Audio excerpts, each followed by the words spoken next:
So guys आज का हमारा टॉपिक है रदरफोर्ड एटॉमिक मॉडल।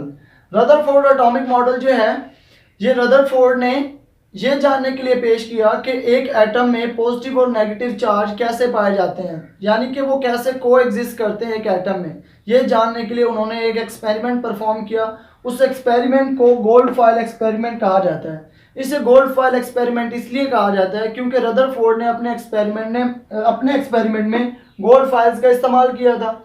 इस वजह से इसे गोल्ड फॉइल एक्सपेरिमेंट भी कहा जाता है। अब एक्चुअल में इनका एक्सपेरिमेंट क्या था, देखें इन्होंने क्या किया।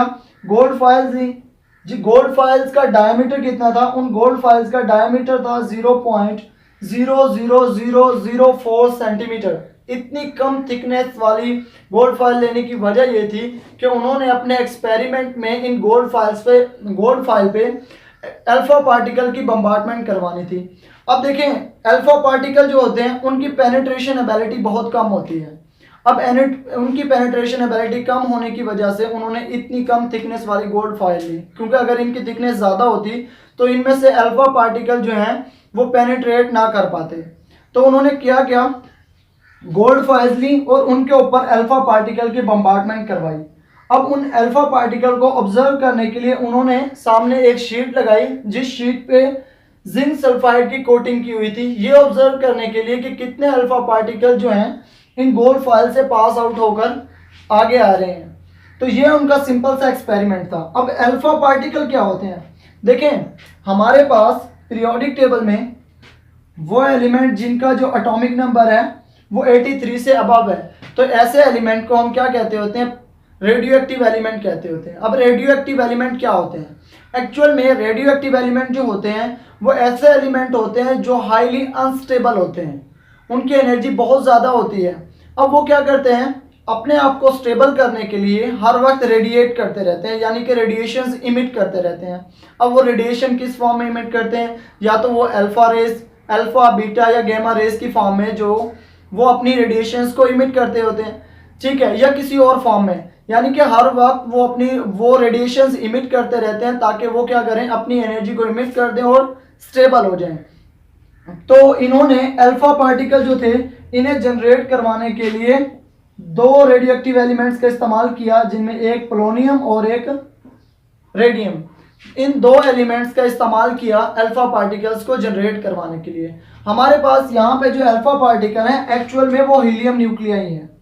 हीलियम न्यूक्लियाई को ही हम यहाँ पे क्या कह रहे हैं, अल्फा पार्टिकल कह रहे हैं। तो इन्होंने अल्फा पार्टिकल्स को बम्बार्ड करवाया गोल्ड फॉइल्स पे और इन्होंने ऑब्जर्व किया। अब इनकी ऑब्जर्वेशंस क्या थी, ऑब्जर्वेशंस ये थी कि इन्होंने ऑब्जर्व किया कि मैक्सिमम अल्फा पार्टिकल जो थे वो अनडिफ्लेक्टेड गुजर गए थे, यानी कि बगैर किसी डिफ्लेक्शन के पास हो गए थे, बिल्कुल स्ट्रेट पास हो गए थे।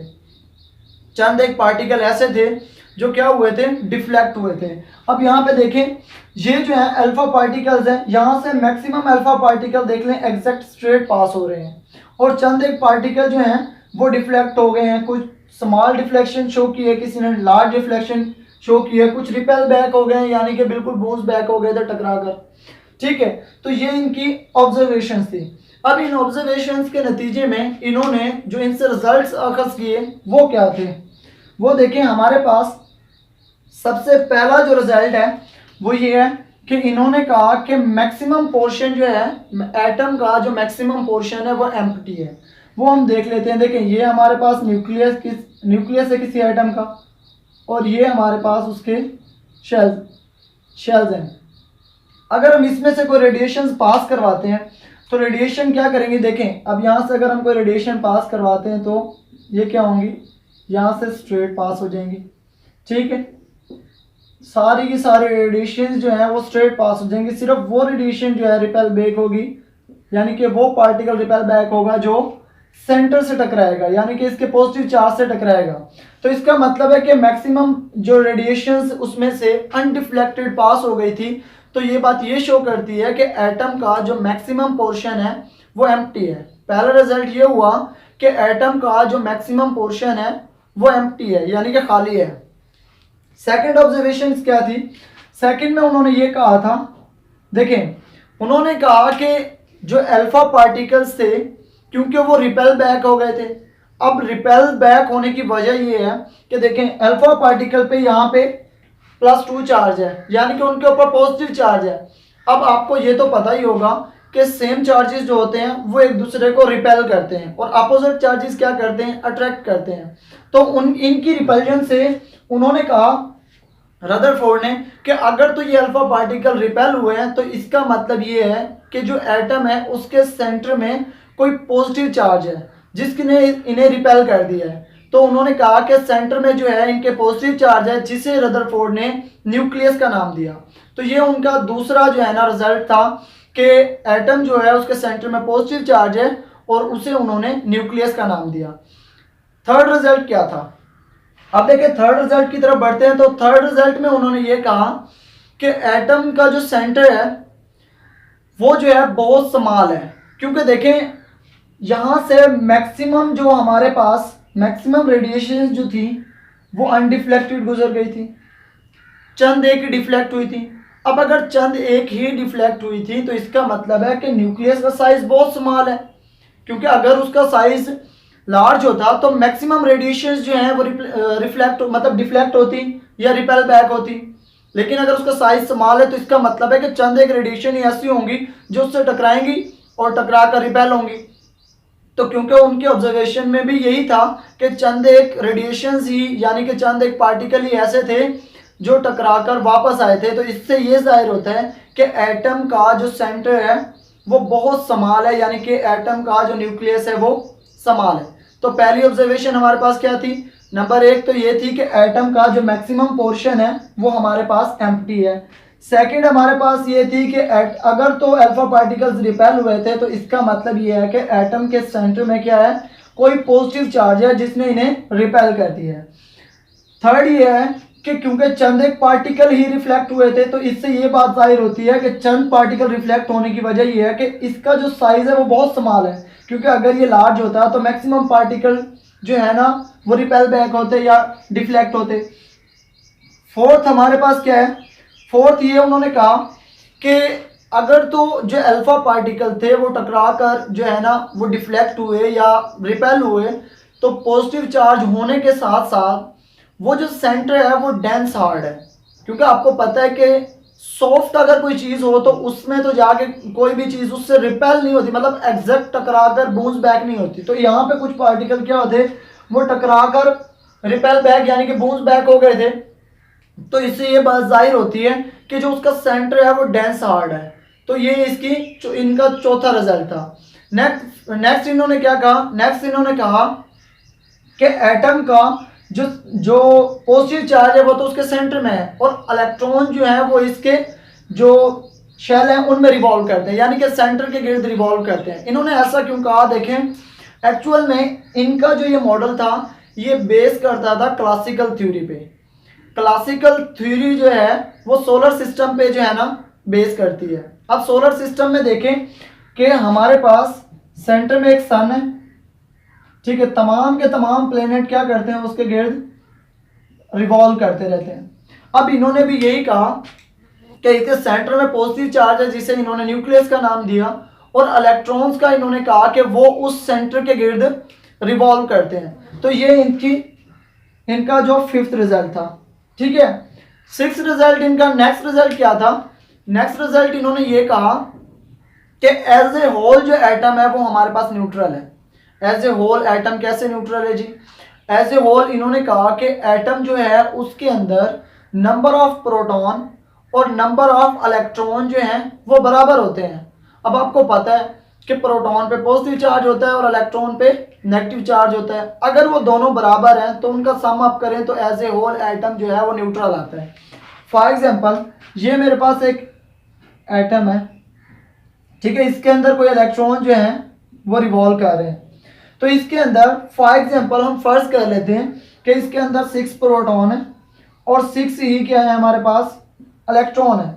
अब यहाँ पे देखें अगर तो प्रोटॉन पे पॉजिटिव चार्ज है तो हम +6 लेट हम इसको जो 6 है इसको +6 लिख लेते हैं और जो बाकी हमारे पास 6 ही इलेक्ट्रॉन है तो इलेक्ट्रॉन पे नेगेटिव चार्ज होता है तो हम उसको -6 लिख लेते हैं। तो as a whole answer, overall answer हमारे पास क्या निकल के आता है 0। तो इससे ये जाहिर होता है कि अगर तो एटम के अंदर क्योंकि उन्होंने कहा था कि एटम जो है उसके अंदर इलेक्ट्रॉन और प्रोटॉन की तादाद बराबर है, तो इसका मतलब है कि एटम न्यूट्रल है। तो ये उनके कुछ रिजल्ट्स थे। एक बार फिर से रिवाइज कर लें। देखें, फर्स्ट रिजल्ट उनका ये था कि एज ए होल जो एटम है वो एम्प्टी है। नेक्स्ट रिजल्ट उनका ये था कि एटम के सेंटर में जो है वो पॉजिटिव चार्ज है। नेक्स्ट रिजल्ट उनका ये था कि क्योंकि उन्होंने सेकंड रिजल्ट में उन्होंने कहा कि एटम के सेंटर में पॉजिटिव चार्ज है और उससे उन्होंने न्यूक्लियस का नाम दिया। थर्ड रिजल्ट में उन्होंने ये कहा कि जो एटम का न्यूक्लियस है वो बहुत स्मॉल है। फोर्थ रिजल्ट में उन्होंने कहा कि एटम का जो न्यूक्लियस है वो डेंस हार्ड है। सिक्स रिजल्ट में उन्होंने ये कहा कि एटम जो इलेक्ट्रॉन्स हैं वो न्यूक्लियस के गिर्द रिवॉल्व करते हैं। नेक्स्ट रिजल्ट में उन्होंने ये कहा कि एटम के अंदर जो नंबर ऑफ इलेक्ट्रॉन्स और जो नंबर ऑफ प्रोटॉन्स हैं वो आपस में बराबर हैं और एज ए होल जो एटम है वो न्यूट्रल है। एक और रिजल्ट उन्होंने ये कहा निकाला इससे कि इलेक्ट्रॉन के अलावा तमाम के तमाम फंडामेंटल पार्टिकल जो हैं एटम के वो न्यूक्लियस में लाई करते हैं। तमाम के तमाम एटम के जो फंडामेंटल पार्टिकल्स हैं जिनमें प्रोटॉन है न्यूट्रॉन है वो क्या करते हैं, वो न्यूक्लियस में लाई करते हैं सिवाय इलेक्ट्रॉन्स के। इलेक्ट्रॉन जो हैं वो उस न्यूक्लियस के गिर्द रिवॉल्व करते हैं। तो यहाँ तक तो हमारे पास रदरफोर्ड एटॉमिक मॉडल के रिजल्ट्स थे। बाद में क्या हुआ कि इनके मतलब जो इनका मॉडल था उसमें कुछ डिफेक्ट्स थे। अब वो डिफेक्ट्स क्या थे वो देख लेते हैं। देखिए, इनका सबसे पहला डिफेक्ट ये था, इन्होंने कहा था कि इलेक्ट्रॉन जो है वो न्यूक्लियस के गिर्द रिवॉल्व करते हैं और हर वक्त अपनी एनर्जी इमिट करते रहते हैं। अब देखें आपके पास होता क्या है, यहाँ पे देखें ये हमारे पास न्यूक्लियस है और ये न्यूक्लियस के गिर्द क्या है, यहाँ पे देखें ये न्यूक्लियस है हमारे पास सपोज, और ये उसके गिर्द क्या होते हैं हमारे पास ऑर्बिट्स होते हैं। ठीक है, अब ऑर्बिट्स जो होते हैं, जो ऑर्बिट न्यूक्लियस के ज़्यादा करीब होता है उसकी एनर्जी कम होती है, फिर उससे नेक्स्ट की उससे ज़्यादा होती है, ऐसे फर्दर जो है ना एनर्जी बढ़ती जाती है। अगर तो इलेक्ट्रॉन कंटिन्यूसली एनर्जी इमिट करते हैं तो इसका मतलब ये है कि वो एनर्जी इमिट करते रहेंगे और इनर शेल की तरफ जाते रहेंगे। एट द एंड क्या होगा कि वो क्या होंगे, न्यूक्लियस में गिर जाएंगे। तो इन्होंने भी यही कहा कि जो इलेक्ट्रॉन है वो न्यूक्लियस के गिर्द रिवॉल्व करते हैं और रिवॉल्विंग के दौरान वो क्या करते हैं, अपनी एनर्जी कंटिन्यूसली इमिट करते रहते हैं और एट द एंड क्या होते हैं, न्यूक्लियस में गिर जाते हैं। अगर तो इलेक्ट्रॉन न्यूक्लियस में गिर जाते हैं तो इसका मतलब ये है कि एटम को कोलैप्स हो जाना चाहिए। अब अगर एटम कोलैप्स हो जाएगा तो एटम की तो एग्जिस्टेंस का सवाल ही पैदा नहीं होता। अब अगर एटम नहीं रहेगा तो दुनिया का भी ये जो हमारी यूनिवर्स है हर चीज़ जो है वो एटम की बनी हुई है, तो इन्हें भी ख़त्म हो जाना चाहिए। अगर एटम एग्जिस्ट कर रहा है तो इसका मतलब ये है कि रदरफोर्ड ने जो बात की थी वो गलत थी। तो पहला डिफेक्ट तो इनका ये था कि इन्होंने कहा कि इलेक्ट्रॉन जो है वो न्यूक्लियस के गिर्द रिवॉल्व करते हैं और कंटिन्यूसली एनर्जी इमिट करते रहते हैं, एट द एंड वो न्यूक्लियस में गिर जाते हैं। तो ये इनका पहला डिफेक्ट था। दूसरा डिफेक्ट ये था कि इन्होंने कहा कि क्योंकि एटम जो हमारे पास इलेक्ट्रॉन जो है वो कंटिन्यूसली एनर्जी इमिट करते हैं तो वो कौन सा स्पेक्ट्रम शो करते हैं, कंटिन्यूस स्पेक्ट्रम शो करते हैं। अब एक्चुअल में बाद में जब ऑब्जर्व किया गया तो जो इलेक्ट्रॉन है, जब एटम का जो स्पेक्ट्रम था वो ऑब्जर्व किया गया तो वो लाइन स्पेक्ट्रम शो करते थे। अब पहले ये समझ लें कि स्पेक्ट्रम होता क्या है। देखें सपोज मेरे पास क्या है कि ये एक प्रिज्म है, यहाँ पे ले लेते हैं, ये देखें ये मेरे पास एक प्रिज्म है। जब प्रिज्म के ऊपर वाइट लाइट पड़ती है, मतलब सूरज की रोशनी पड़ती है, तो ये प्रिज्म क्या करता है, इसे 7 डिफरेंट कलर में रिफ्लेक्ट कर देता है। देखें ये इसमें से पास आउट होने के बाद क्या हो जाती हैं, 7 डिफरेंट कलर में फैल जाती हैं। ठीक है, अब यहाँ पे ये देखें कि इनके हर एक कलर अपना एक अपीयरेंस शो कर रहा होता है, एक कलर बैंड शो कर रहा होता है। ठीक है, क्योंकि हर एक की अलग एक वेवलेंथ होती है। अब स्पेक्ट्रम जो है वो हमारे पास 2 तरह के होते हैं। नंबर 1 हमारे पास होता है लाइन स्पेक्ट्रम और दूसरा हमारे पास होता है कंटिन्यूअस स्पेक्ट्रम। ठीक है, 2 स्पेक्ट्रम होते हैं। अब इनमें डिफरेंस देख लें कि इनमें डिफरेंस क्या होता है।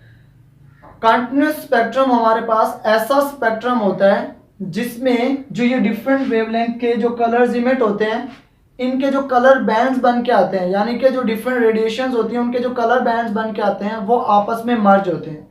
उनके आपस में मर्ज होने की वजह से हम उन्हें हर एक कलर को डिफ्रेंशिएट नहीं कर सकते, अलग अलग नहीं कर सकते, ठीक है। लेकिन जो लाइन स्पेक्ट्रम होता है उसमें क्या होता है कि जो कलर बैंड्स बन के आते हैं, अब एक कलर बैंड होता है, उसके बाद एक डार्क लाइन होती है जो उसे सेपरेट कर रही होती है, फिर दूसरा कलर होता है, फिर एक डार्क लाइन होती है, फिर कलर होता है, फिर डार्क लाइन होती है, यानी कि हर कलर के बाद एक डार्क लाइन होती है जो दूसरे कलर को उससे सेपरेट कर रही होती है। इनमें लाइन स्पेक्ट्रम में हम क्या कर सकते हैं, कलर को डिस्टिंग्विश कर सकते हैं, ठीक है।